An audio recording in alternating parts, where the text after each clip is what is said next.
What is up guys? Welcome back to my YouTube channel. Well, it's me again, Mr. Learning, and we're back with another video.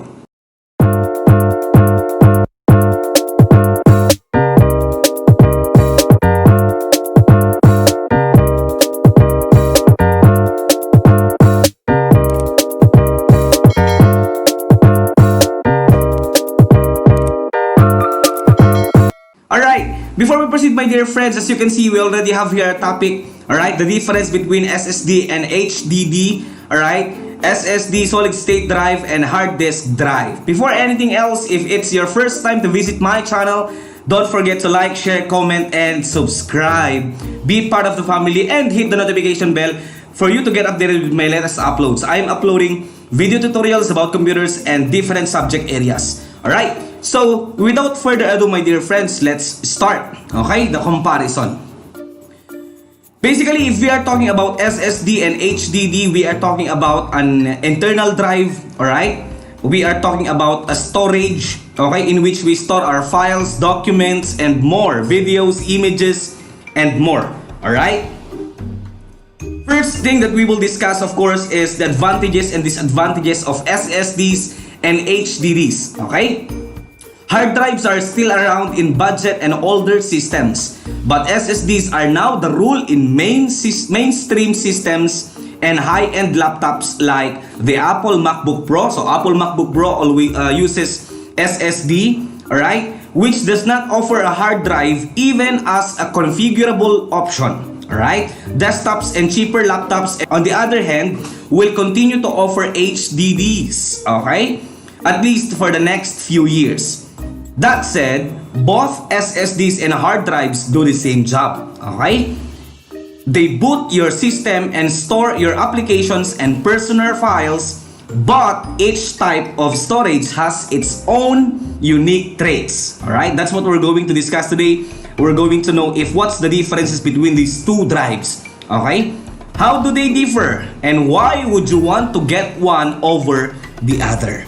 You need to choose, okay? Later on, after this video, you'll be able to know if what type of drive are you going to purchase. Alright, let's start with the pricing. SSD versus HDD pricing.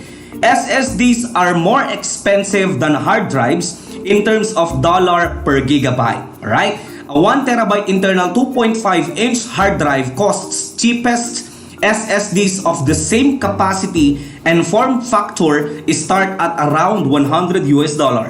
Alright? That translates into 4 to 6 cents per gigabyte for the hard drive versus 10 cents per gigabyte for the SSD. The differences are more drastic if you look at high capacity 3.5-inch hard drives. For example, a 12 terabyte 3.5-inch hard drive that sells for around 300 to 350 US dollars, okay, can push the per gigabyte's cost below 3 cents. Alright, so in here it says SSDs are more expensive than a hard drive. Alright, the next, SSD and HDD maximum and common capacities. Consumer SSDs are rarely found in capacities greater than 2 terabyte, alright? And those are expensive, okay? You're more likely to find 500 gig to 1 terabyte units as primary drives in systems, alright? So this is the default, okay, of in terms of SSDs, it's only up to 1 terabyte or 2 terabyte, alright? And the basic is 500 gig, basic size, alright? While 500 GB is considered a base hard drive capacity for premium laptops these days. Commonly, the laptops that we are using nowadays has a default 500 gig of hard drive, alright, space, okay? Pricing concerns can push that down to 128 GB or 256 GB for lower priced SSD based system, okay? And so that's the maximum and common capacities of SSD and HDD. Alright, in HDD we can store more because it's up to 8 terabyte. Alright, while SSD it's only up to 2 terabyte for now. Okay, we do not know if there will be upgrades soon. Okay, so HDD won in our second round. Okay, Next, SSD and HDD. This is also one of the questions that you kept on asking. This is where SSDs shine. Alright? An SSD equipped PC will boot in far less than a minute. Alright? Often in just seconds. While a hard drive requires time to speed up to operating specs, and it will continue to be slower than an SSD during normal use. Okay? That's hard drive. A PC or Mac with an SSD boots faster, launches and runs applications faster, and transfers files faster. Alright? Whether you're using your computer for fun, for school, or business, the extra speed may be the difference between finishing on time and being late. SSD won in this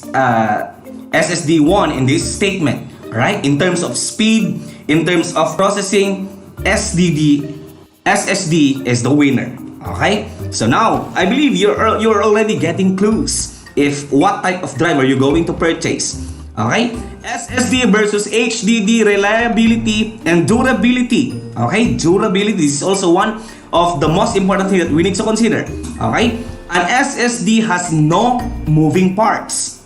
So it is more likely to keep your data safe in the event you drop your laptop bag or your system gets shaken while it's operating. Most hard drives park their read-write heads when the system is off, okay? But when they are working, the heads are flying over the drive platter at a distance of a few nanometers.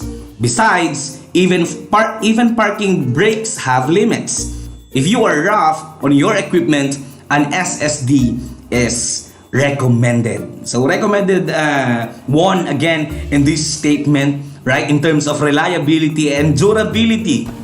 I'm already getting clues. SD versus HDD noise, power, and lifespan.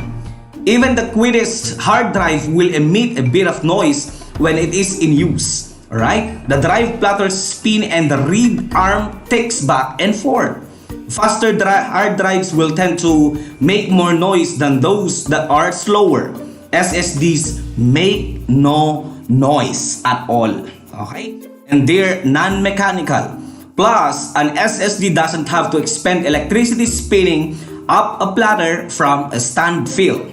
Right? Consequently, none of the energy consumed by the SSD is weighted as friction or noise, rendering them for more efficient on a desktop or in a server that will lead a lower energy bill. SSD won in this statement again.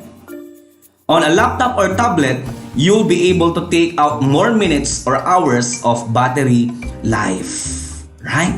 So that's it for now, my dear friends. That's just simply the differences between SSD and HDD, right? Solid state drive and hard disk drive. For me, with these statements, with these facts, definitely with my next purchase, I'll buy SSD.